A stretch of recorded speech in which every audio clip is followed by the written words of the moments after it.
우리 옆에 계신 분들과 함께 인사 나눴으면 좋겠습니다. 주님의 이름으로 사랑합니다. 주님의 이름으로 사랑합니다. 네, 저도 주님의 이름으로 우리 성도님들을 사랑합니다.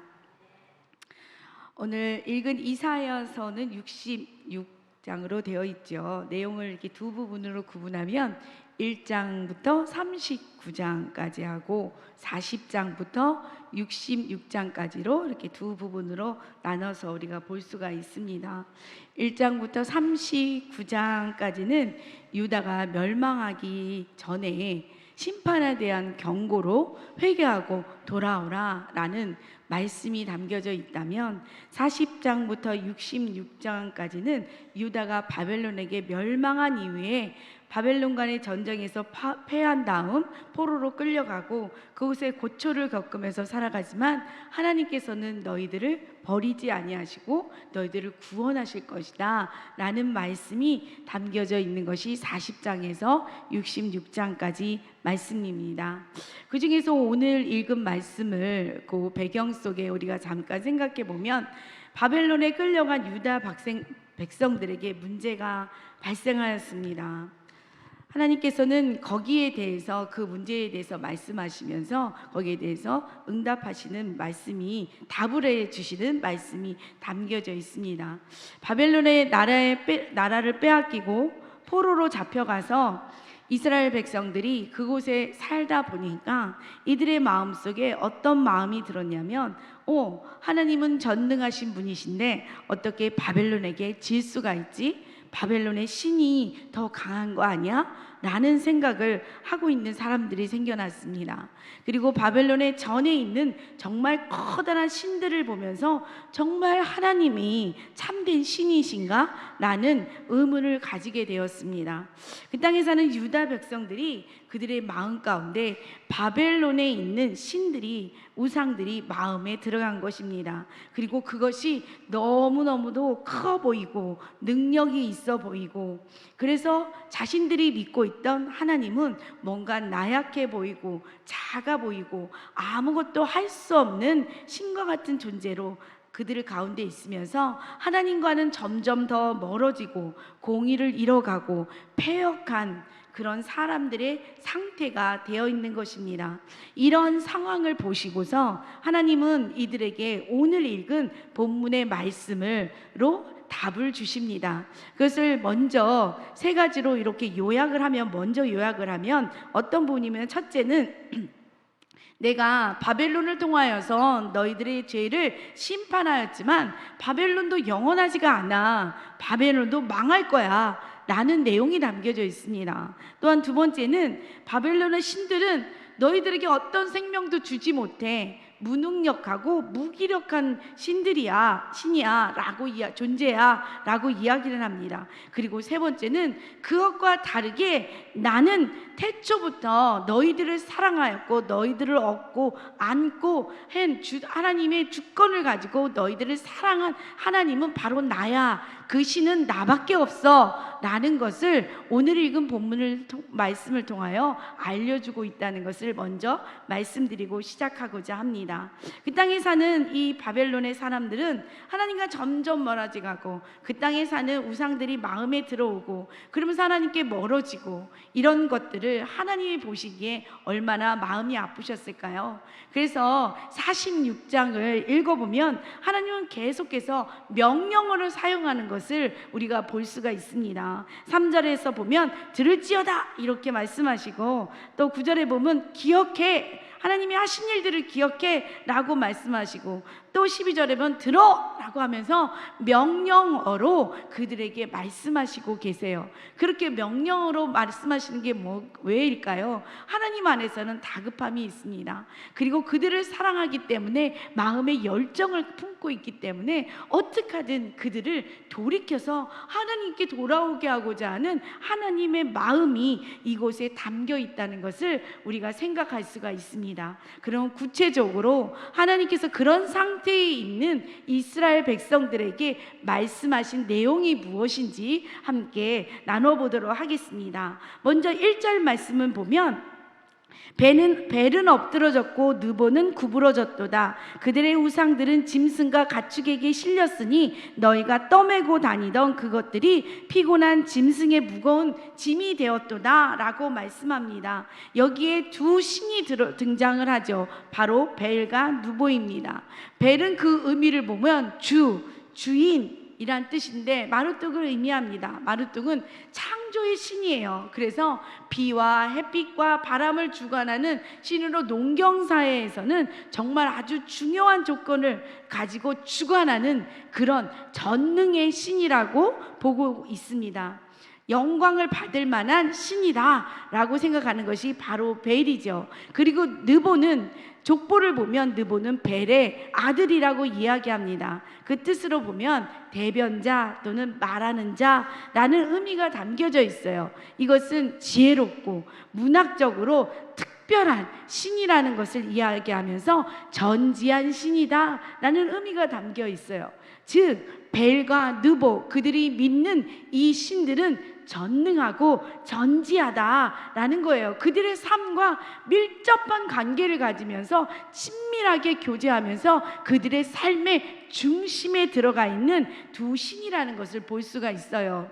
그래서 우리 왜 그 왕들 이름이 벨사살, 느부갓네살 이렇게 보면 거기에 느보나 벨이라는 것들을 사용하는 것을 보더라도 얼마나 이 바빌론 사람들이 그 신을 믿었는지 신뢰했는지 우리가 잘 알 수가 있습니다. 그렇지만 오늘 읽은 1절 말씀에 보니까 그렇게 좋은 모습은 아니에요. 어떤 모습이 나오냐면 먼저 떠매고 라는 말씀이 나옵니다. 바벨론 사람들은 신년이 되면은 신년 축제 때 사람들이 그것을 떠매고 신년 운세를 점치는데 사용을 했다고 해요. 그래서 가면서 이렇게 지나가면서 거기에 있는 사람들이 신년하면서 올해는 어떻게 될 거야, 올해는 무슨 일이 있을 거야 막 이렇게 떠매고 가는 모습이 나와요. 여기까지는 좀 이해가 될랑말랑합니다. 그런데 그 다음에 2절에 보니까 1절 마지막 절에 피곤한 짐승의 무거운 짐이 되었도다 라고 이야기합니다. 하나님은 참 풍자하는 모습도 얼마나 이렇게 재밌는지 몰라요. 그러면서 2절에 구부러졌고 일제히 엎드러졌으므로 그 짐을 구하여 내지 못하고 자기들도 잡혀갔느니라 이렇게 표현하고 있습니다. 앞에서는 신년 운세를 그래 떠매고까지는 이해가 가는데 이 2절에 나오는 말씀을 연결해서 봤을 때 전쟁이 일어났을 때 자신들 스스로 가지를 못하는 거예요. 그러니까 어디에 지금 끌려서 가고 있는 거예요?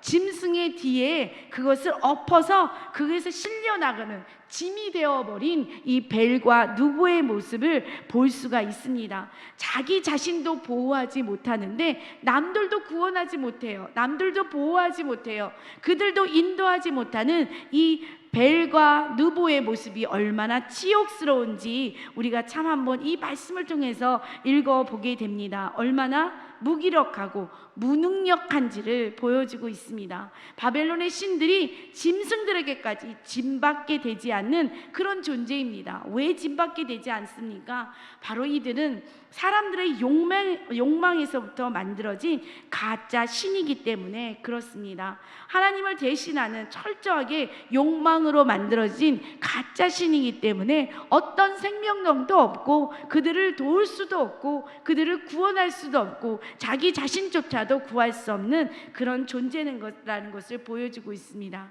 이 시대는 어떨까요? 우리가 살고 있는 이 시대에도 얼마나 많은 신들이 만들어진 신들이 많은지 우리가 헤아릴 수가 없습니다. 그래서 종교개혁자인 켈빈이 이렇게 말합니다. 인간의 마음은 우상 공장이다. 우상을 정말 많이 만들어내는 게 인간이라는 거예요. 인간이 많이 만들어낸 그래서 공장과 같다고 이야기합니다. 하나님을 배반하고 철저하게 욕망으로 물든 인간의 마음은 모든 피조물들을 하나님처럼 섬긴다는 거예요. 그래서 돌도 신으로 섬기고 번개가 치면 번개가 무서워서 그 번개도 신으로 보고 얼마나 그런 일들이 많이 있었습니까? 그래서 하나님을 대신해서 하나님이 만든 피조물들을 우상으로 섬기고 있는 것이 인간이다 라고 이야기합니다. 우리는 이렇게 형상화된 것만 우상이라고 생각해서는 안 됩니다. 그래서 팀 켈러 목사라는 분은 내가 만든 신에서 우상은 뭐냐? 우리가 하나님보다 더 중요하게 보는 거, 이게 우상이다. 하나님보다 더 크게 생각하는 거, 그것이 바로 우상이다. 하나님만이 주실 수 있는 것을 다른 데서부터 찾으려고 하는 거, 그 마음, 그 생각, 그 모든 것이 우리가 만든 신이다. 그게 바로 우상이다 라고 말을 하고 있습니다. 인간의 마음이 자기가 원하는 거, 성공하고자 하는 거, 막 사랑에 집중되어 있는 거, 재물의 소유를 자꾸 원하는 거, 권력에 매어져 있는 거, 이 모든 것들이 좋은 것임에도 불구하고 하나님을 대신해서 그것을 갖다 놓고 그것이 궁극적인 인생의 목적이 된다면 그것은 우상이고, 그것을 믿는 것은 바로 우상 숭배이다 라고 이야기합니다. 근데 여러분, 우리는 하나님의 형상으로 지음받았기 때문에 공기가 생존을 위해 필수적인 것처럼 하나님과의 관계도 하나님을 닮을 인간에게는 반드시 필요합니다. 무엇이요? 하나님과의 관계가 필요합니다. 그런데 어떤 일이 일어났지요? 아담과 하와가 하나님께로부터 죄로 인하여서 멀어진과 동시에 그들 사이에 빈 공간이 생겼습니다. 그 빈 공간을 채우고자 아담과 하와를 비롯한 많은 사람들이 그것을 채우고자 그곳에 뭔가를 넣기 위해서 열심으로 하죠. 그러나 아무리 채워도 인간의 마음은 늘 목마른 거예요. 그러니까 돈을 요만큼 벌어도 이거 갖고 만족을 못하죠. 계속해서 더 집어넣고 그래도 늘 목말라, 너무 힘들어, 어려움을 겪게 돼요. 하나님 대신에 다른 것을 넣으면 그것이 될 거라고 생각했지만 이것은 얼마나 부질없고 무모한 모습이었는지 우리는 우리 삶을 통하여서도 보게 되지 않습니까? 그런데 그런 일들을 통하여서 더 하나님으로부터 멀어지게 됩니다. 그래서 바울은 사도행전 속에서 아테네에서 심지어 이름 없는 신에게 예배하는 것을 목격하면서 와, 정말 사람들이 하나님 대신에 어떤 일까지 하는지를 이 바울은 보여주고 있지 않습니까? 창조물 대신 피조물을 섬기고, 심지어는 동물이나 새나 파충류를 섬기기도 하고, 음식을 섬기기도 하고, 돈도 섬기기도 하고, 자기 자신을 너무 사랑해서 자기 자신을 섬기기도 하고, 존경을 넘어서 탐욕과 욕구에 사로잡혀 있는 많은 사람들의 모습을 이 바울이 이야기하지 않습니까? 그래서 로마서 1장 25절 말씀에는 하나님의 진리를 거짓 것으로 바꾸어 피조물을 조물주보다 더 경배하고 섬김이라, 이것이 바로 우상이라는 것을 말씀해주고 있는 것입니다. 지금은 돈이 더 크게 보일 수 있어요. 지금은 권력이 더 크게 보일 수 있어요. 능력이 더 크게 보일 수 있어요. 자신의 외모가 더 좋아 보일 수가 있어요. 그러나 이것을 대신해서, 하나님을 대신해서 세우는 그 마음, 그 모습이 바로 우상인데, 그 우상은 이 벨과 누보처럼 결국은 구부러지고 넓어지고 엎어질 수밖에 없는 존재들이라는 것을 하나님께서는 우리에게 분명하게 말씀해 주고 있습니다. 이렇게 아무리 좋은 것들이지만 하나님의 자리에, 하나님을 제쳐놓고 하나님의 자리에 두는 것은 모두 우상이라고 말씀을 통하여 우리에게 말씀해 주고 있습니다. 좋은 것들일수록 우리는 더 인간의 마음을 목마르게 하고 그것에 집중하게 하고 그것을 쫓아가며 살아가게 하죠. 그러나 우리는 그것이 어떤 것인지를 너무나도 잘 알고 있습니다.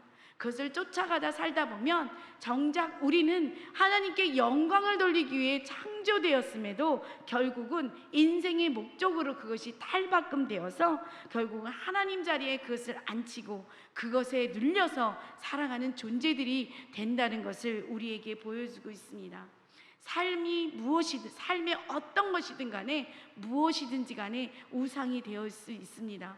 여러분들 혹시 마음속에 나는 이런 형상에 절하지 않아, 나는 저런 형상에 가서 경배하지 않아, 나는 그런 우상을 믿지 않아 라고 말하지만, 제가 지금까지 말씀드린 것처럼 우리의 삶의 어떤 것도 우리가 하나님 대신 그것을 놓는다면 그것은 우상이 될 수 있다는 것을 여러분들이 꼭 기억하셨으면 좋겠습니다. 아무리 선한 것일지라도, 좋은 것일지라도 하나님의 자리에 두고 있다면, 하나님보다 더 사랑한다면, 하나님께 예배드리는 것보다 그것을 더 중심에 두고 있다면 그것은 우상입니다. 이 벨과 누보와 같은 것을 우리가 섬기고 있다는 것을 기억해야 됩니다. 그러나 우상을 섬긴다는 결론적으로 어떤 모습이 됩니까? 절망적인 모습이 되고 실패한 인생이 될 수가 있습니다. 근데 여러분에게 저는 이것도 꼭 말씀드리고 싶었습니다. 내가 돈이 없어, 내가 사랑을 받지 못하는 존재야, 내가 인정을 받지 못하는 존재야 라는 마음이 내 마음의 중심이 있어서 내가 늘 그것만 생각하고 슬퍼하고 우울해하고 거기에 사로잡혀 산다면 그것 또한 우상의 모습입니다. 왜냐하면 하나님은 우리에게 여러 가지를 통하여서 우리를 사랑한다고 늘 말씀하시고 나를 의지하라고 늘 말씀하시는데, 우리가 그런 걸 다 내려놓고 그 자리에 나는 없어, 부족해, 나는 그 병 걸렸어, 나는 지금 질병 가운데 싸우고 있어, 나는 어떤 것도 가지지 않아, 이걸 늘 하나님의 자리에 그것을 두고 있다면, 우리 말하고 싶지 않지만 우리는 너무나도 서글픈 우상 가운데 살아가고 있다는 것 또한 기억하시기 바랍니다. 우상은 하나님의 자리를 대신할 수 없습니다. 왜냐하면 창조의 목적으로 우리를 만드신 하나님은 하나님을 영화롭게 하기 위해 만드셨기 때문입니다. 인생의 결말은, 우상을 섬기는 인생의 결말은 그 황폐해질 수밖에 없습니다. 인생을 왜곡시킬 수밖에 없습니다. 늘 과장된 삶의 모습으로 살면서 늘 허무감과 절망감 속에밖에 살아갈 수 없는 존재가 됩니다. 벨과 느보는 짐이 되었습니다. 어떤 것도 구할 수 없고 구원할 수 없는 존재들이 되어버리고 말았습니다. 그런데 하나님께서는 나는 그런 존재가 아니라는 것을, 이 우상을 먼저 말하고 그러면 나는 어떤 사람인 줄 아니? 어떤 존재인지 아니? 라는 말씀을 3절과 4절에서 말씀해 주고 있습니다. 3절과 4절에서 뭐라고 말씀하고 있습니까? 배에서 태어남으로써 내게 안겼고 태에서 남으로부터 내게 업힌 너희여, 너희가 노년에 이르기까지 내가 그리하겠고 백발이 되기까지 내가 너희를 품을 것이라. 내가 지었은즉 내가 업을 것이요 내가 품고 구하여 내리라 라고 말씀해 주고 있습니다. 우상과 너무나도 반대의 모습을 하나님께서 말씀해 주고 있습니다. 6절의 말씀을 보면 우상은 어떤 존재들이었습니까? 인간들이 금을 털어내서 만든 존재, 생명이 없는 존재였다면 하나님께서는 생명과 능력이 있는 존재라는 것을 말씀해 주시면서 그것들은 짐이 되었지만 나는 너희들의 짐을 내 어깨에 매는 존재란다. 내가 너희들을 업고 가는 존재란다. 내가 너희들을 안고 가는 존재란다. 그것이 언제부터? 태초부터, 그리고 노년에 이르기까지, 백발에 되기까지, 너희들이 하나님 나라에 가는 그날까지 나는 너희들을 업고 안고 가는 존재가 바로 나란다 라는 것을 말씀해 주고 있습니다. 그들은 짐이었습니다. 그러나 하나님은 우리의 짐을 대신 지시는데, 그것이 어떤 짐이었습니까? 십자가의 사랑을 여러분들은 기억하십니까? 하나님께서는 십자가를 통하여 우리가 죄로 인하여 죽을 수밖에 없는 죄의 짐을 대신 짊어주시고 우리를 생명을 불어넣어서 살리신 분이 바로 하나님이셨습니다. 어찌 우리가 이것을 다른 우상과 비교할 수가 있겠습니까? 그래서 5절 말씀에 이렇게 말씀하시지 않습니까? 너희가 나를 누구에게 비기며 누구와 짝하며 누구와 비교하여 서로 같다고 말할 수가 있느냐? 라고 하나님께서 말씀해 주고 있습니다. 하나님과 비교될 것은 아무것도 없습니다. 어떤 것도 비교의 대상이 될 수가 없습니다. 그러나 이스라엘 백성은 어떻게 되었습니까? 환경과 상황에 매몰되어서 하나님을 온전히 바라보지도 못하고 섬기지도 못하고 의지하지도 못하고 피상적으로 하나님이 과의 관계 안에서 모든 것을 놓아버리고 그곳에 자기가 원하는 것, 자기가 바라는 것만 그곳에 세웠다는 것을 우리는 얼마나 가슴 아파해야 될지 모르겠습니다. 그러나 우리가 더 가슴 아파해야 되는 것은 무엇입니까? 우리도 그러고 있다는 것입니다. 우리의 삶도 우리의 삶도 하나님 대신 내가 원하는 것, 내가 바라는 것, 내가 욕구하는 것, 내가 탐심으로 가지고 있는 것들을 하나님 대신 그 안에 세워놓고 그것이 마냥 하나님을 믿는 자인 것처럼 살아가면서 나는 아니야, 나는 우상을 섬기지 않아, 나는 아니야 라고 말하며 나는 하나님만을 섬기며 하나님만을 영화롭게 하는 사람이야 라고 착각하며 사는 우리들의 모습이 있다면 여러분들은 어떻게 하시겠습니까? 아닌 것 같지만 우리의 작은 부분 안에서 우리는 하나님의 자리를 비껴내고 그 안에 나 자신을 그 안에 세워놓을 때가 있습니다. 그래서 나를 사랑해 주지 않으면, 나를 인정해 주지 않으면 화가 나고 슬퍼지고 얼마나 우울해지고 힘들어지는지 몰라요. 나를 섬겨주기를 원하는 그 모습.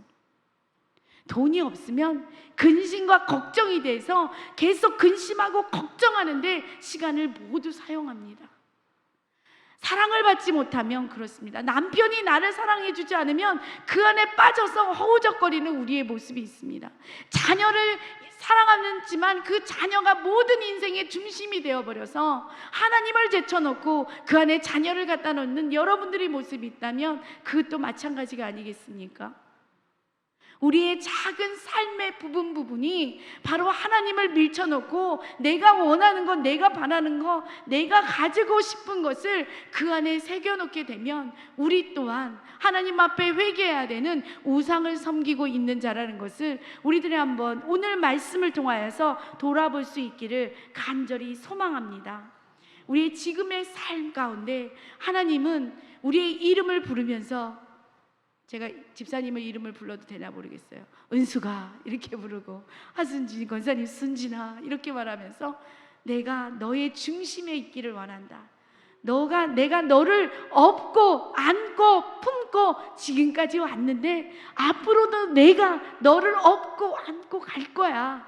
내 자리에 너의 근심을 놓지 말아라. 내 자리에 너의 걱정을 놓지 말아라. 내 자리에 너의 아픔을 갖다 넣지 말아라 라고 말씀하시는 그 하나님의 마음을 여러분들 안에 새기시기를 간절히 축원합니다.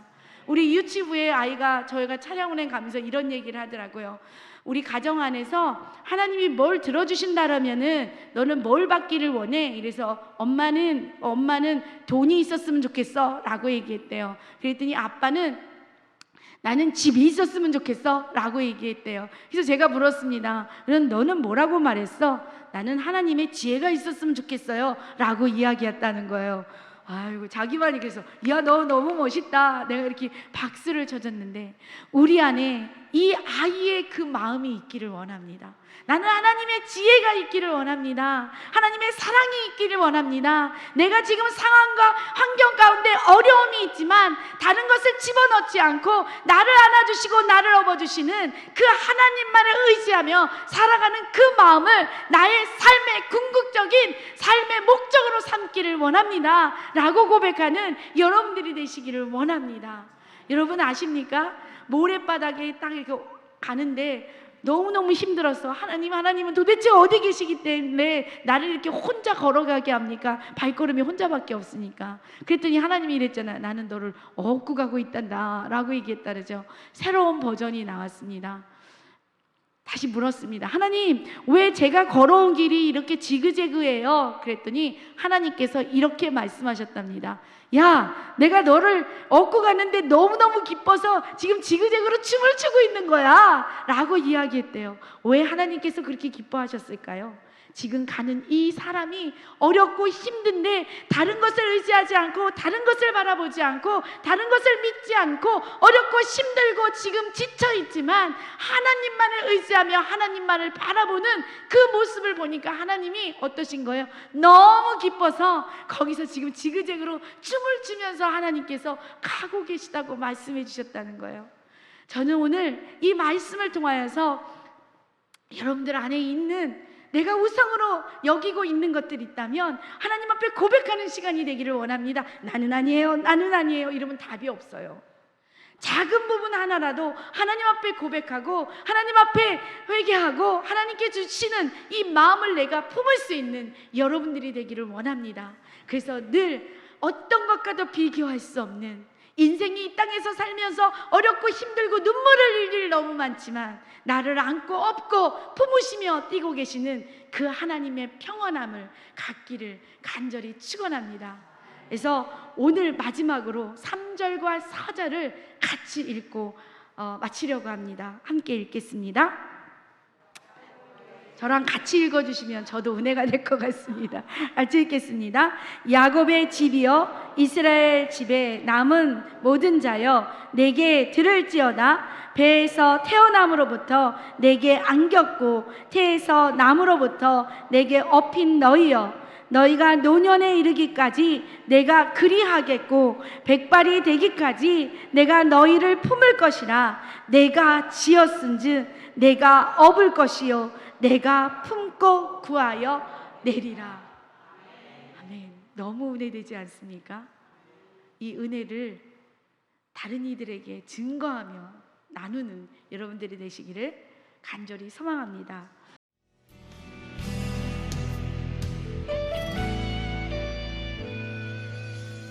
주님 말씀하시면 내가 나가리다. 주님 뜻이 아니면 내가 멈춰서리다. 나의 가고 서는 것 주님 뜻에 있으니 오 주님 나를 이끄소서. 주님 말씀하시면 내가 나가리다. 주님 뜻이 아니면 내가 멈춰서리다.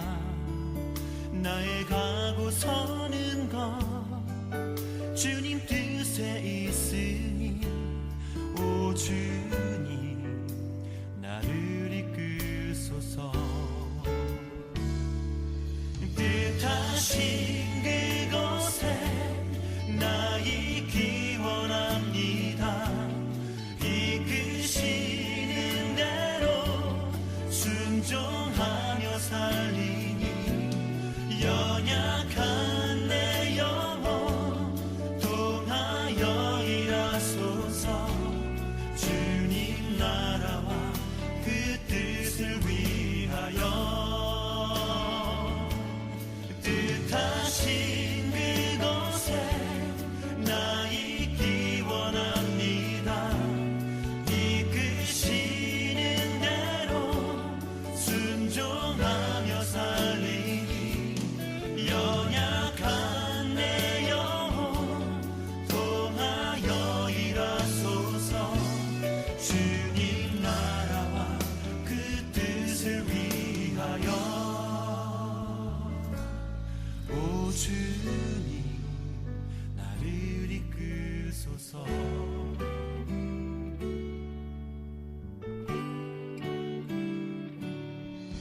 주님 말씀하시면 내가 나가리다. 주님 뜻이 아니면 내가 멈춰서